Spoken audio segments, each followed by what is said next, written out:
नमस्कार, स्वागत है आपका मुनाफे की मंडी में। कल के सत्र की अगर बात करें तो सोना और चांदी 4 दिनों की तेजी के बाद कल के सत्र में मुनाफा वसूली दिखी थी, लेकिन आज यहां पर रिकवरी की कोशिश जरूर हो रही है। लेकिन गोल्ड हल्की तेजी दिखा रहा है, तेजी थोड़ी अब कम हो गई है। दायरे में कह सकते हैं गोल्ड का भाव है। करंट मंथ का कॉन्ट्रैक्ट है जिसकी एक्सपायरी है 5 दिसंबर को, जो स्क्रीन पर आप भाव देख रहे हैं।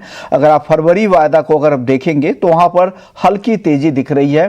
फरवरी वायदा का भाव है 76,800 रुपए के करीब। चांदी की चाल अगर देखें तो 91,400। चांदी सोने के मुकाबले ज्यादा तेज नजर आ रही है, लेकिन आज क्या ये तेजी टिकेगी? सोने चांदी की चाल आगे क्या रहेगी? दायरे में ही रहेगा या तेजी और बढ़ेगी? यही बात करते हैं। हमारे साथ दो मेहमान हैं। अजय केडिया हैं केडिया कमोडिटी से, और साथ ही भाविक पटेल हैं ट्रेडबल सिक्योरिटीज से। भाविक, आप बताइए गोल्ड और सिल्वर पर आपकी राय क्या है? Good morning Vishwamohan ji. Good morning sir. देखिए, गोल्ड और सिल्वर आई थिंक जो केडिया साहब ने बताया, I think it is spot on. मुझे भी लग रहा है कि गोल्ड और सिल्वर में जो करेक्शन आना चाहिए था वो नवंबर में ऑलरेडी आ चुका है। आगे जाके आई थिंक मुझे लग रहा है कि भले इंटरेस्ट रेट कट ना हो, बट ओवरऑल आई थिंक एक बेस बन चुका है करेक्शन का, और यहाँ से मुझे पॉजिटिव ही लग रहा है।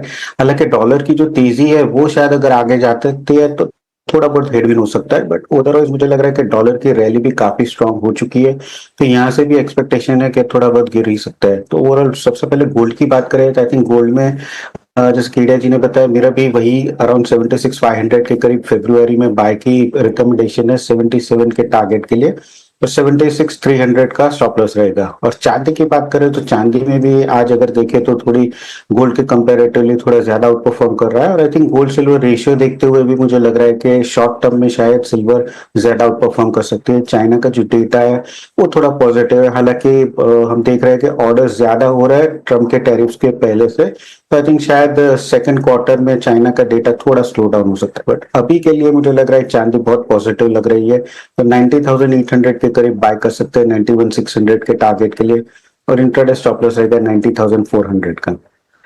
ये राय है आपकी तरफ से गोल्ड और सिल्वर में, दोनों एक्सपर्ट्स की तरफ से बाइंग की ही सलाह यहाँ पर दी गई है सोने और चांदी में। क्रूड की बात करते हैं। भाभी, क्रूड में बताइए क्या करना चाहिए? ऑप्शंस के जरिए कोई है क्या स्ट्रेटजी आपके पास? देखिए, क्रूड अगर देखें तो 57 से 59,600 के एक सीमित दायरे में ट्रेड कर रहा है। हालांकि अगर फंडामेंटल्स देखें तो ठीक ठाक ही है कि जहां पे ओपेक प्लस ने जो मीटिंग थी वो थोड़ा डिले करके 5 दिसंबर की है, और एक्सपेक्टेशन है कि प्रोडक्शन का आई थिंक फर्स्ट क्वार्टर में तो नहीं होगा, जो थोड़ा पॉजिटिव है। इजराइल लेबनान का जो सीज फायर है वो थोड़ा नेगेटिव है, बट ओवरऑल मुझे लग रहा है कि आगे जाके भी आई थिंक सीमित दायरे में ही ट्रेड करेगा, क्योंकि कोई एज पॉजिटिव या नेगेटिव कोई बड़े फंडामेंटल फैक्टर नहीं, अनलेस एंड अनटिल कोई जियोपॉलिटिकल कंसर्न्स बढ़ते हैं तो आई थिंक आगे जाके मुझे लग रहा है दायरे में ही ट्रेड करेगा। But intraday I think yes, मुझे लग रहा है कॉल ऑप्शन लेना चाहिए, क्योंकि एक सपोर्ट के नजदीक चल रहा है, तो 5800 का जो कॉल ऑप्शन है वो बाय कर सकते हैं 120 के करीब 175 के टारगेट के लिए, और इंट्राडे स्टॉप लॉस रहेगा 90 रुपीज का। 800 के स्ट्राइक की कॉल खरीदने की सलाह है, और एट द मनी ये इस स्ट्राइक की कॉल आपको खरीदनी है। 120 इसका प्रीमियम है, 175 के टारगेट के लिए। आप भाविक, आप बता दीजिए आपको क्या पसंद है बेस मेटल्स में आज? देखिए, मुझे कॉपर पसंद है। मिड ऑफ नवंबर से हम देख रहे हैं कि 802 से 812 के एक रेंज में ही ट्रेड कर रहा है। लगातार हमने देखा है 812 के वहां पे रेजिस्टेंस हो रहा है और 802 के करीब सपोर्ट हो रहा है, और आज के दिन अगर देखें तो मुझे लग रहा है ब्रेकआउट के काफी करीब है, और ओवरऑल जिस हिसाब से सारे बेस मेटल्स चल रहे हैं मुझे लग रहा है कि ब्रेकआउट इमिनेंट है, और हम 816 से 818 के टारगेट पे देख सकते हैं। तो आई थिंक मुझे लग रहा है कि 1 से 2 दिन के लिए अगर ट्रेड करना है तो ऑप्शन एक अच्छा मौका रहेगा, जहां पे 810 का जो कॉल ऑप्शन है अराउंड 14 पे ले सकते हैं, 18 से 20 का टारगेट रहेगा, और 11 का स्टॉप लॉस रहेगा।